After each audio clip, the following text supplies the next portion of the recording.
Hi friends, welcome to my channel. இன்னைக்கு தட்டப்பயிறு குழம்பு செய்கிறது எப்படின்னு பார்க்கலாம். தட்டப்பயிறு குழம்பு செய்கிறதுக்கு முன்னாடி நாள் ராத்திரியே தட்டப்பயிரை ஊற போடணும். ஊற போடுறதுக்கு முன்னாடி தட்டப்பயிரில் கல் ஏதாவது இருக்கான்னு செக் பண்ணி க்ளீன் பண்ணிவிட்டு கழுவி ஊற போட்டுருங்க. அடுத்த நாள் குக்கரில் போட்டு தண்ணி ஊற்றி உப்பு போட்டு வேக விடணும். ஒரு 6-7 விசில் வச்சு வேக விட்டுருங்க.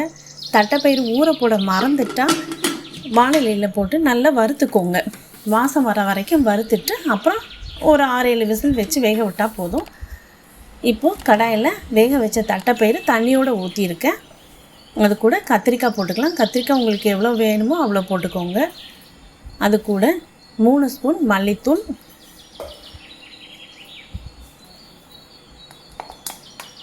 1 ஸ்பூன் மிளகாய்த்தூள் போடுறேன். இது மீடியமான காரமாக இருக்கும்.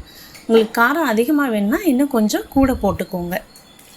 கொஞ்சம் தண்ணி ஊற்றிட்டு ஸ்டவ் ஆன் பண்ணி வச்சு வேக விட்டுடலாம்.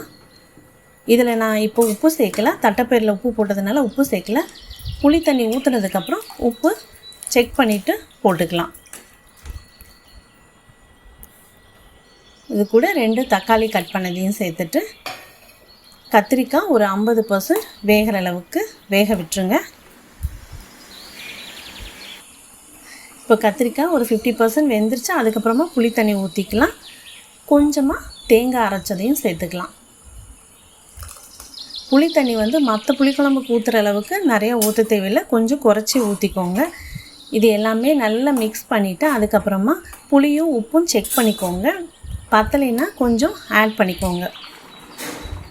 கத்திரிக்காய் முழுசாக வேகிற அளவுக்கு விட்டாலே புளித்தண்ணியோட பச்சை வாசனையும் போயிடும். அதுக்கப்புறமா வெங்காயமெல்லாம் தாளித்து கொட்டிடலாம்.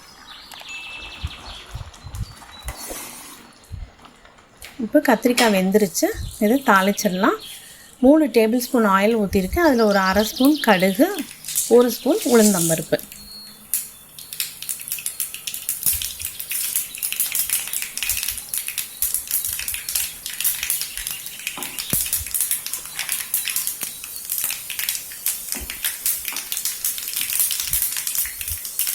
சின்ன வெங்காயத்தை நீளமாக கட் பண்ணிவிட்டு ஒரு 10 சின்ன வெங்காயத்தை நீளமாக கட் பண்ணதும் அது கூட கொஞ்சம் கருவேப்பிலையும் போட்டு வதக்கிக்கணும். இந்த வெங்காயத்துக்கு தேவையான அளவு மாத்திரம் உப்பு போட்டால் போதும். இல்லைன்னா குழம்பு உப்பு அதிகமாயிரும். வெங்காயம் இந்தளவுக்கு நல்லா வதக்கிடணும். அதுக்கப்புறமா குழம்புல சேர்த்துக்கலாம். குழம்புல சேர்த்துட்டு ஸ்டவ் ஆஃப் பண்ணிடுங்க. எல்லாம் நல்லா மிக்ஸ் பண்ணிக்கோங்க. இந்த குழம்புக்கு அப்பளம், கீரை பொரியல், முட்டைக்கோஸ் பொரியல் அந்த மாதிரி பொரியல் நல்லா சூட் ஆகும். மசாலா பொடி போடாத பொரியல் எல்லாமே நல்லா சூட் ஆகும். இதுக்கு ட்ரை பண்ணி பாருங்கள். தேங்க்ஸ் ஃபார் வாட்சிங். Like and subscribe my channel.